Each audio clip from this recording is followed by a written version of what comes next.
안녕하세요. 오늘도 서연살롱을 찾아주셔서 감사합니다. 저는 30대 유부녀예요. 저는 무남 동녀였어요. 외동딸이었지만 안타깝게도 부모님의 사랑을 듬뿍 받았던 아이와는 거리가 멀었네요.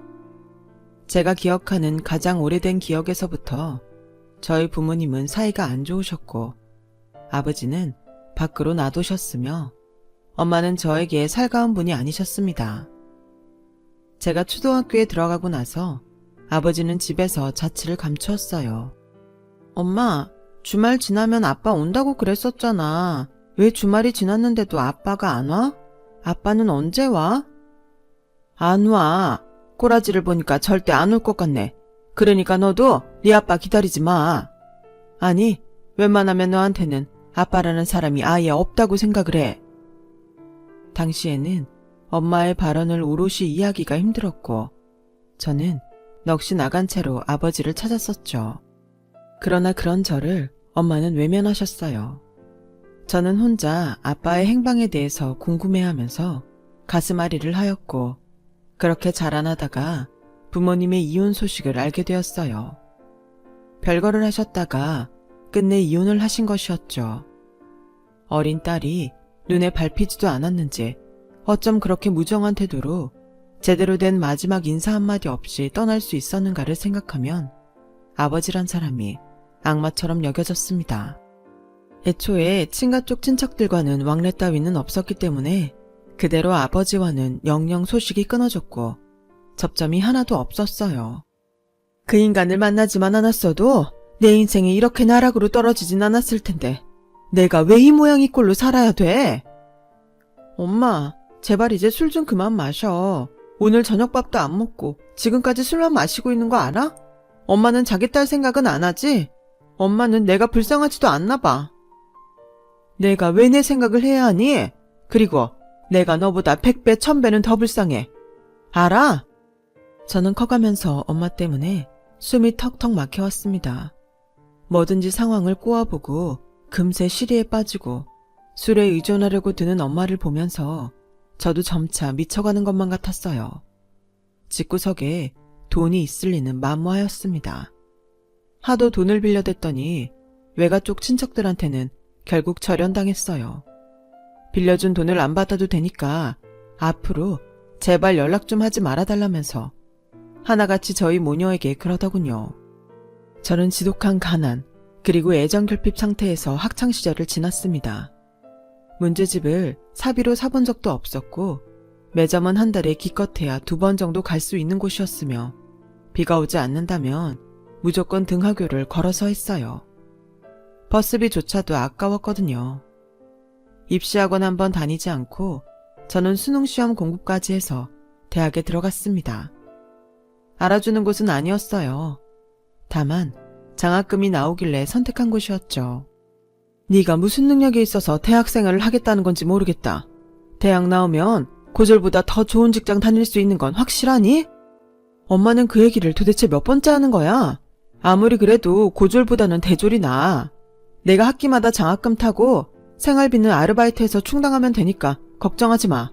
그리고 내가 대학 졸업하고 취업하면 엄마도 이제 문화생활 누리면서 재밌게 살아야지. 얘가? 참나. 말이나 못하면 이미 망한 인생? 나는 그런 거 필요 없으니까 너나 실컷 누려라. 너만 행복하게 잘 살아도 나는 여한이 없을 것 같으니까. 그날따라 엄마의 말투며 목소리가 이상했어요. 묘하단 기분을 느꼈지만 어리석었던 저는 그 직감을 모른 척 하였습니다. 제 대학 생활하기에도 바쁘다는 핑계였죠. 알고 보니까 엄마가 굉장히 아픈 병을 앓고 계셨더라고요. 엄마가 시한부라는 걸 알았던 순간부터 이미 제정신이 아니었던 저는 엄마의 저물어가는 생명을 실시간으로 지켜보면서 더욱 미쳐갔습니다. 엄마는 허망하게 세상을 떠났고 저는 외롭게 남겨졌죠. 장례식장에서 그냥 멍하게 있었던 것 같아요. 멋쩍은 표정들을 한 외가 쪽 친척 어른 몇 분만이 자리하고 계셨죠. 그리고 저에게 손을 내미는 사람은 아무도 없었습니다. 저는 완벽한 혼자였고 어떤 의무감으로 남은 학기를 다니고는 있었으나 머리며 가슴이 텅 비어 있었어요. 그냥 일상의 모든 게 지겹고 아무런 의미도 느껴지지 않더군요. 스스로는 결코 빠져나올 수 없는 우울의 구렁텅이에 빠져 있던 저.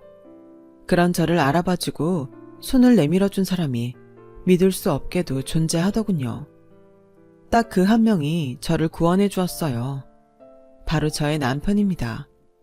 대외 활동을 하다가 건너 알게 되었던 사이인데 안지는 2년 정도 되었지만 아무런 관계의 발전도 없었거든요. 그런데 남편이 우연히 제가 얼마 전에 모친상을 당했다는 소식을 접하곤 저를 만나러 왔던 겁니다. 얘기 듣고 나니까 너무 신경이 쓰여서 미치겠더라. 네가 전에 분명히 외동이라고 했던 걸 들었던 것 같아서 형제 자매도 없이 모친상 치르려니 힘들었겠다. 아버님도 심정이 많이 어려우시겠네. 아니에요, 오빠. 사실 저는 아빠가 없거든요. 아주 어릴 적에 부모님이 이혼하셔서 내내 편모 가정에서 자라왔어요. 일부러 숨기려고 한 건 아닌데 어쩌다 보니 주위에 아빠 없단 사실을 숨긴 꼴이 되었네요. 죄송해요. 뭐? 네가 왜 죄송해야 돼? 그런 말 하지 마. 오히려 내가 미안하다. 너를 더 잘 챙겨줬어야 했는데 하는 후회가 들어. 저는 남편이 저를 왜 그렇게 신경 쓰나 했더니 자기도 모르는 새에 저를 좋아하고 있던 모양이었어요. 남편이 그때 저에게 성큼 다가와 주지 않았다면 분명히 남은 학업을 마무리하지 못했을 겁니다. 남편 덕분에 비록 제 성적은 개판이었지만 간신히 대학 졸업장을 따낼 수 있었죠. 자연스럽게 연인으로 발전한 저희 두 사람은 남편이 취직과 동시에 저에게 청혼을 하면서 급물살을 타게 되었습니다. 과연 나란 사람이 결혼을 해도 되는 것인가? 전적으로 상대방에게 의지하는 사람이 결혼을 할 수 있을까? 하는 의문이 스스로 들어서 사실은 청혼을 거절했었어요. 하지만 이런 저도 좋아 죽겠다면서 꼭 결혼하고 싶다는 남편의 강한 결심에 저도 결국은 마음이 흔들렸습니다. 저는 외롭게 자라왔기 때문에 내심 결혼해서 시댁 식구들이 생긴다면 좋겠다는 계산도 있었네요. 하지만 이것은 저의 오판이었어요. 어째서 그토록 시댁을 욕하는 글들이 인터넷 사이트마다 넘쳐나는지 저는 제가 직접 며느리라는 게 되어보고 나서야 이해할 수 있었습니다. 우선 남편에게는 여동생, 그러니까 저에게는 시누이 되는 사람이 있었고요. 시아버지께서는 지병을 앓고 계셔서 거의 댁에서만 지내시는 분이었어요. 아픈 남편의 수발을 들며 살다 보니까 성격이 괴팍해지셨던 걸까요? 시어머니께서는 굉장히 드센 성격의 소유자이셨고 말씀을 하실 때도 그냥 안 하시고 톡톡 쏘는 말투를 구사하셨죠. 거침이 없었어요. 참나, 별꼴을 다 보겠네. 그러니까 천에 고아에다가 가진 것도 쥐뿔이 없는 아가씨라는 거잖아. 엄마, 내가 그런 것들 미리 다 말씀드렸는데 지금 와서 왜 이러시는 거예요? 어디 좋은 직장을 잡은 것도 아니고 물려받은 재산이 있는 것도 아니고 그렇다고 외모가 탤런트 뺨치는 것도 아니고 얌전한 고양이 부뚜막에 제대로 올라간 꼴이네. 아우, 기가 막혀라. 처음 인사를 드리러 간 자리에서 시어머니께서는 제 면전에 대고 툴툴거리셨고 저는 입만 꾹 다물고 있었죠. 시어머니의 언행에 깜짝 놀란 남편이 적극적으로 나서지 않았다면 저는 아마 첫 대면 자리에서부터 더한 폭격을 맞았을 거예요. 생각해보면 저같이 부족한 조건의 여자를 며느리로 받아주는 것이 시댁 입장에서는 달갑지 않았을 텐데 성정이 착한 남편만 보고 지레짐작으로 상상의 나래를 펼쳤던 제 자신이 민망하였고 부끄러웠습니다. 제가 환영받지 못하는 걸 몸소 느낄 수 있어서 어찌할 바를 몰랐어요. 시어머니께서는 저를 굉장히 마음에 안 들어 하셨지만 남편은 저랑 결혼하겠다는 고집을 꺾지 않았으니까요. 제가 그 가운데서 도대체 어떤 자세를 취해야 하는지 고민하고 있을 때였죠. 놀랍게도 시아버지께서 끼어드셔서는 엄청난 발언을 하셨어요. 하루라도 빨리 결혼해서 일찍 애를 낳는다면야 좋지. 당신 갑자기 무슨 소리를 하는 거예요? 그래서 우리 집안의 귀한 장남을 이런 식으로 결혼시키겠단 거냐고요. 안 될 거 뭐가 있어. 거 떠드는 소리들 계속 듣고 있기 귀 아프니까 그냥 후딱 정리하고 결혼시켜버려.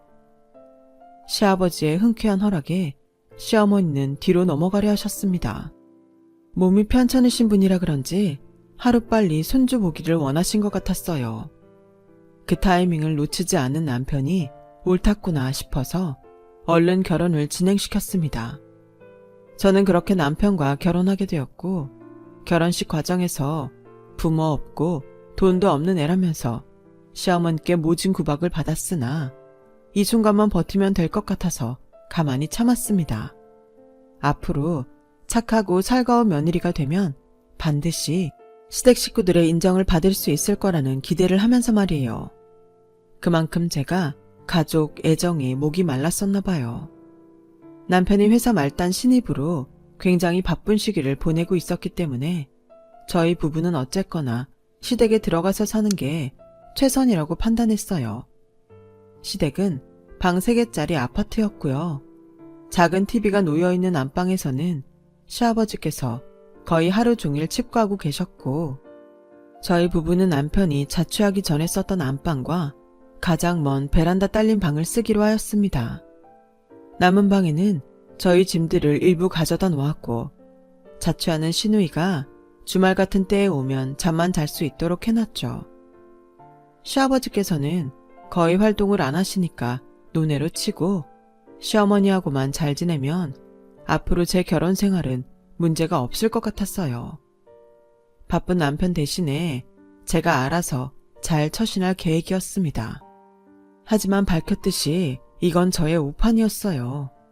제가 시어머니와 결혼 직후에 가장 많이 나눴던 대화의 패턴은 이러했거든요.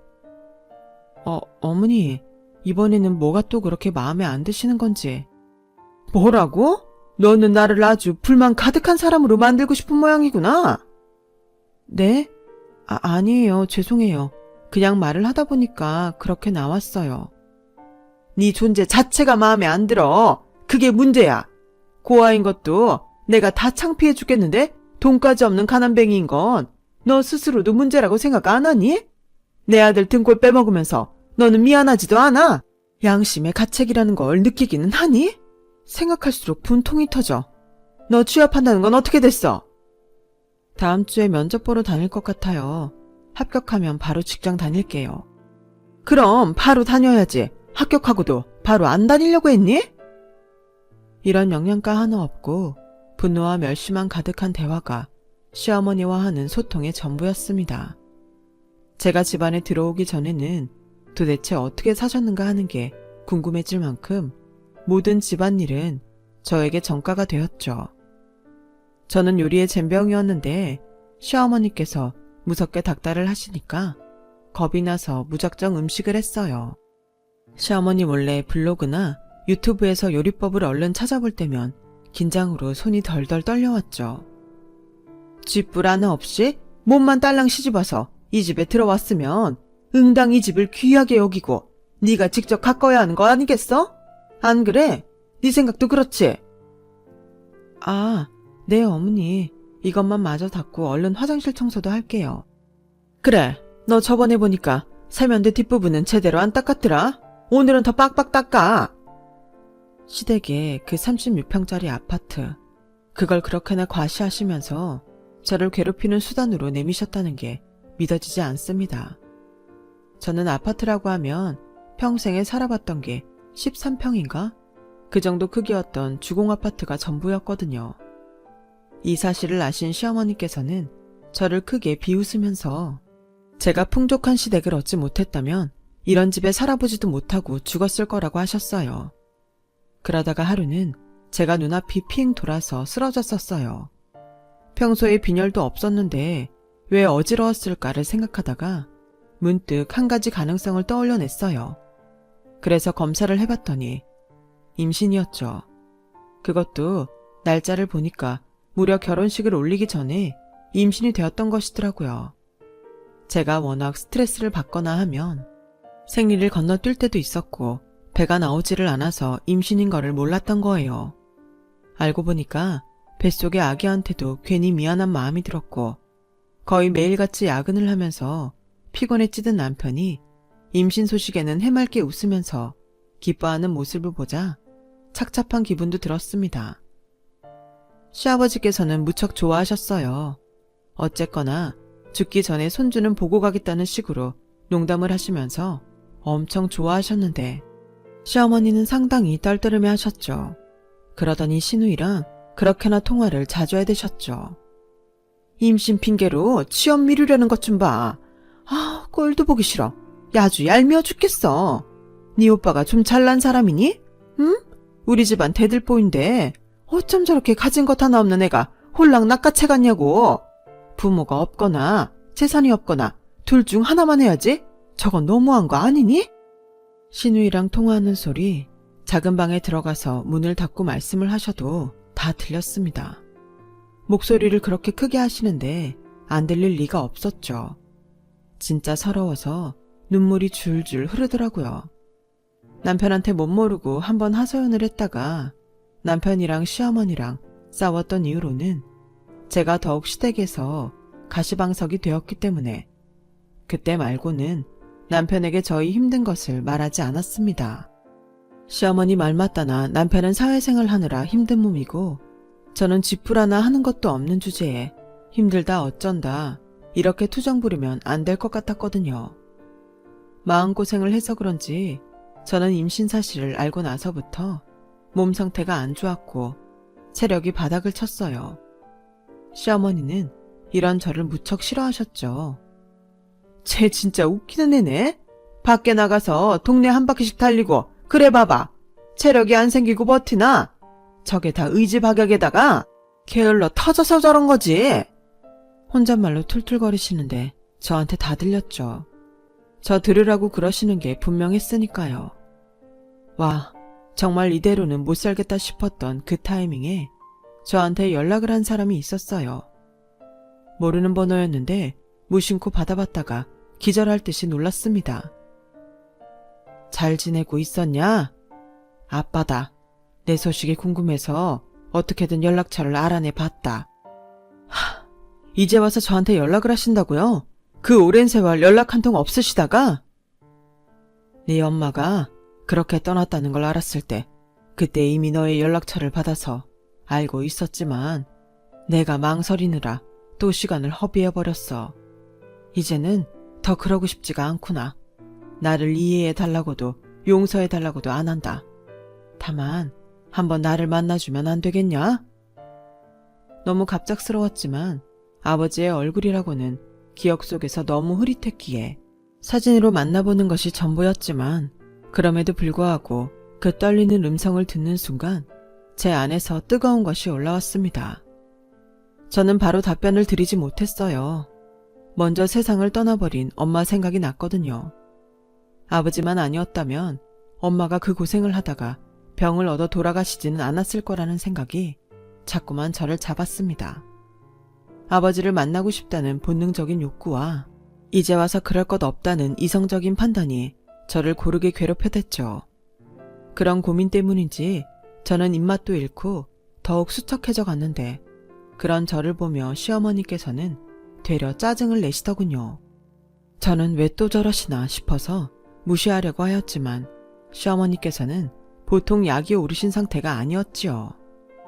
너 요즘에 일부러 그러는 거지? 내가 너한테 나가서 돈 벌어오라고 그럴까봐 지금 그 소리도 못하게 하려고 요즘에 자꾸만 쇼를 해대는 거잖아. 맞지? 네? 아니에요 어머니. 제가 무슨 그냥 컨디션이 안 좋아서 그런 거예요. 컨디션이 안 좋을 일이 뭐가 있다고 너는 유난을 떨어. 내 아들한테 동정심 얻어내려고 수쓰는 걸 내가 못 알아볼 줄 알고? 나를 속이려면 10년은 멀었어.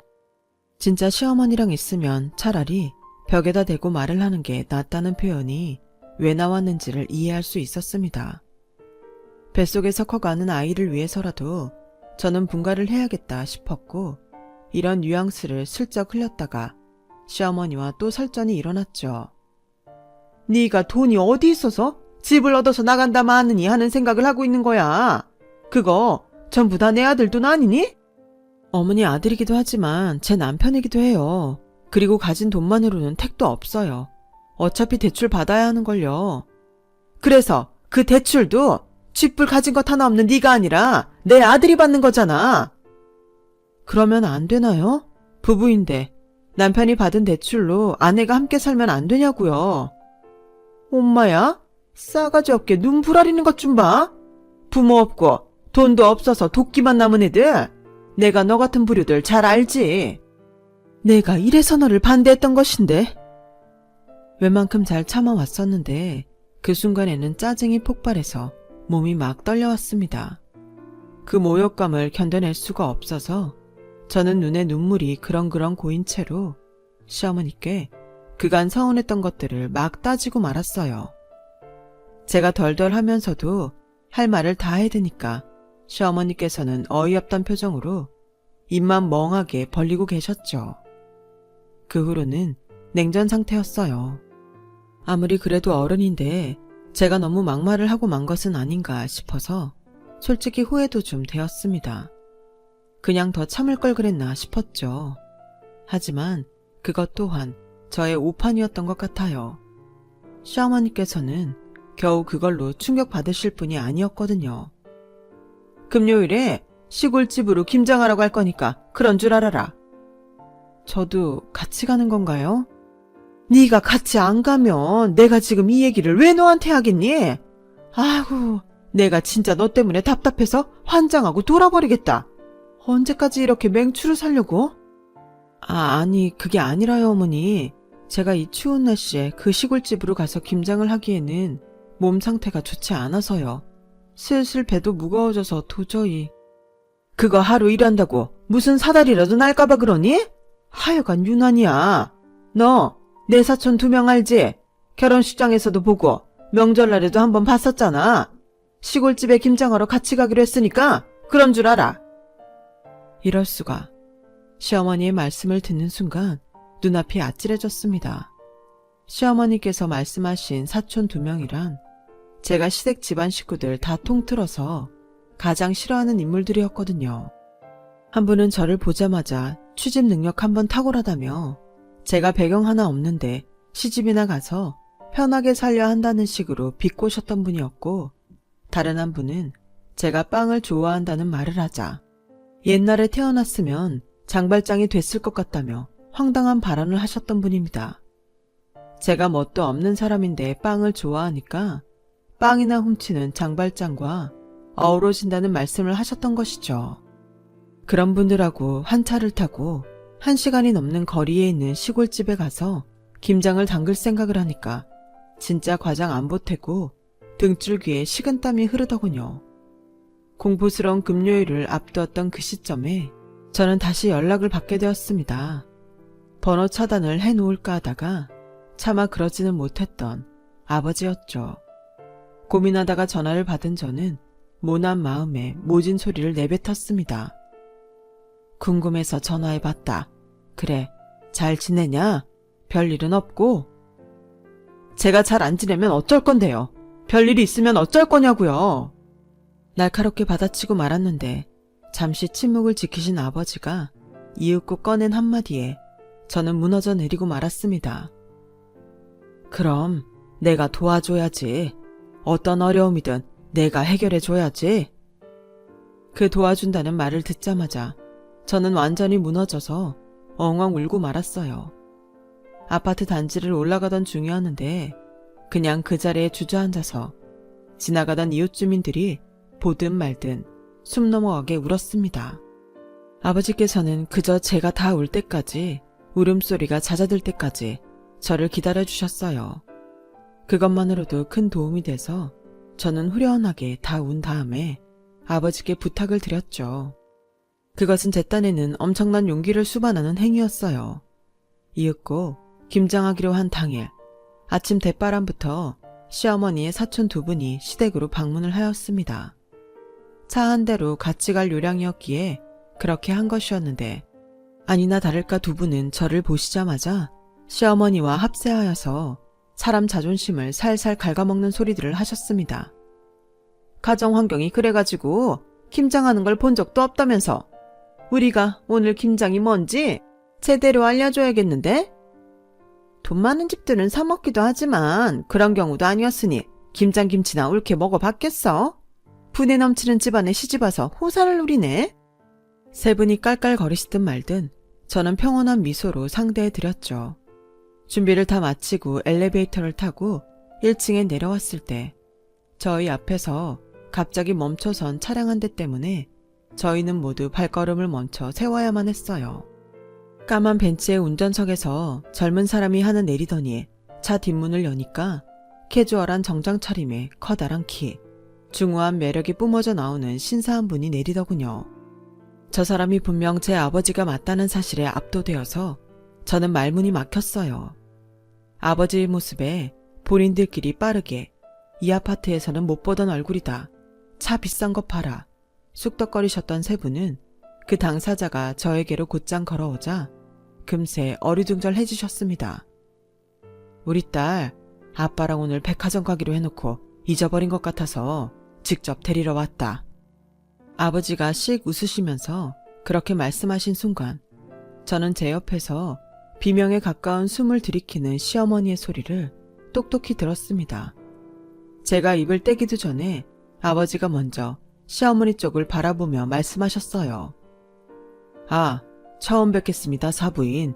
그간 사정이 있어서 인사가 늦었네요. 예? 그럼 저희 며느리의 부친 되시는? 맞습니다. 제가 우리 딸아이 아버지 되는 사람입니다. 워낙 딸아이가 어릴 적에 이혼을 했던지라 소식이 끊겼다가 얼마 전에 연락을 하게 되었고요. 제가 형편이 좀 많이 넉넉한지라 딸아이한테 도움을 주고 싶었는데 워낙 딸아이가 자립심이 강해서 거절을 하지 뭡니까? 아버지가 능청스레 말씀하시는 사이 시어머니는 물론이고 그 사촌분들의 안색이 어느새 창백해져 있었어요. 그런데 임신했다는 얘기까지 들으니까 제가 도저히 가만히 있을 수가 있어야 말이죠. 제가 마침 오늘 시간이 나서 딸아이 데리고 백화점이나 한 바퀴 돌까 하는데 제가 데리고 가도 괜찮으시겠죠? 예.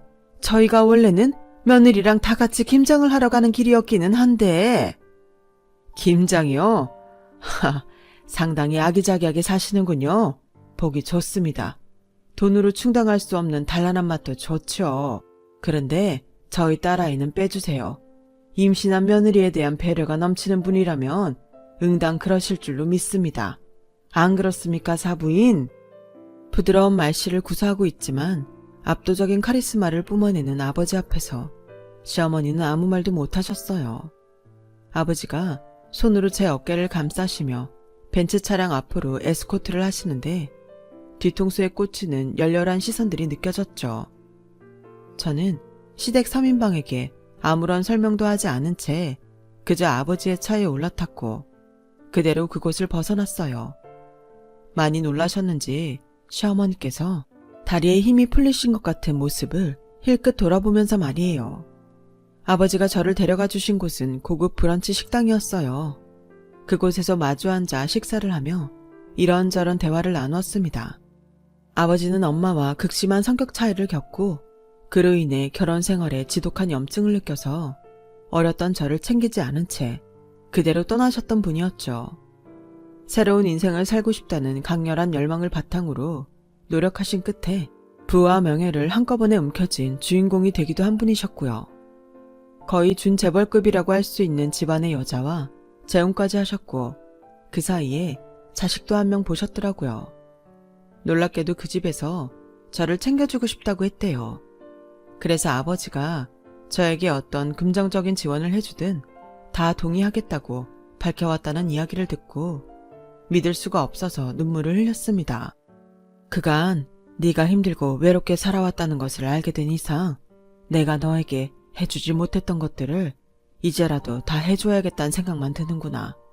앞으로는 네가 원 없이 누리면서 살았으면 한다. 아버지가 눈물을 훔치시며 말씀하셨을 때 제 안에 남아있던 응어리들이 녹아내렸습니다. 부녀가 감격적인 하루를 보냈을 때 시어머니께서는 그 놀란 마음을 추스르기가 쉽지 않으셨는지 김장을 망치셨어요. 그래서 시아버지께 된통 혼이 나셨죠. 다른 건 몰라도 김치에는 엄격하신 분이 시아버지셨거든요. 제 부친의 비밀이 궁금하셨는지 시어머니는 제 앞에서 누나를 굴리시며 살살 눈치를 보셨는데 저는 그 모습을 보며 웃음이 났습니다. 사람이라는 게 참 신기하고 간사하더라고요. 저에게는 이제 친부도 있고 돈도 있다는 생각이 드니까 이상하게 아무것도 무섭지가 않았고 두려움도 없었습니다. 저는 모든 사실을 남편에게 털어놓았죠. 당장 분가를 결정하였고요. 대출 따위는 받을 필요가 없었어요. 아버지가 집을 구해주셨으니까요. 그동안 내가 잘못했다. 내가 너한테 너무 심하게 굴었지? 응? 그거 다 진심은 아니었어. 너 잘 되라고 며느리 도리를 빨리 배웠으면 해서 내가 마음에도 없는 소리들을 한 거였어. 어머니, 지금 와서 그 어떤 변명을 하셔도 소용없어요. 제 귀는 닫혀있고 제 마음은 더 빨리 닫혀 있었으니까요. 앞으로 어머니는 어머니의 인생을 사시면 돼요. 저는 거기서 빠져들이는 것뿐이니까 아무런 영향도 없으실 거예요. 저는 해맑게 웃으며 말씀을 드렸는데 듣던 시어머니는 뒤로 넘어가시더군요. 왜냐하면 남편이 시어머니를 앞으로 평생 안 보겠다고 선언한 뒤였거든요. 가장 중하게 여기는 그렇게 울부짖는 내 아들을 잃으신 시어머니께서는 저에게 온갖 사죄 퍼포먼스를 펼치셨지만 이미 늦은 뒤였죠. 저에게 걸핏하면 가족 없는 고아라고 하셨으니 저도 공평하게 시어머니의 가장 소중한 가족을 빼앗는 게 이치에 맞다고 생각을 했어요. 시누이는 저에게 친부가 있었으며 심지어 부잣집이라는 걸 안 순간에 저한테 오만 알랑방귀를 다 끼워대기 시작했는데 아직까지 별다른 상대는 안 해주고 있어요. 남편이랑 분가를 해서 산 뒤로는 그냥 마음 자체가 너무 편안하고 행복해요. 원래 든든한 가족이 있다는 게 이렇게 마음이 평온한 건가요? 애초부터 이런 인생을 살아오신 분들이 있다면 정말 부러울 지경이에요. 저는 처음부터 누리지는 못했지만 지금부터라도 누리고 있으니 만족하렵니다. 제 이야기 들어주셔서 고맙습니다. 여러분의 일상에도 밝은 빛이 되어주는 따뜻한 인연들이 있길 바랍니다. 여러분, 사연 댓글에 응원과 현명한 조언 부탁드려요. 좋아요와 구독은 저에게 큰 힘이 됩니다. 오늘도 좋은 일 가득하세요.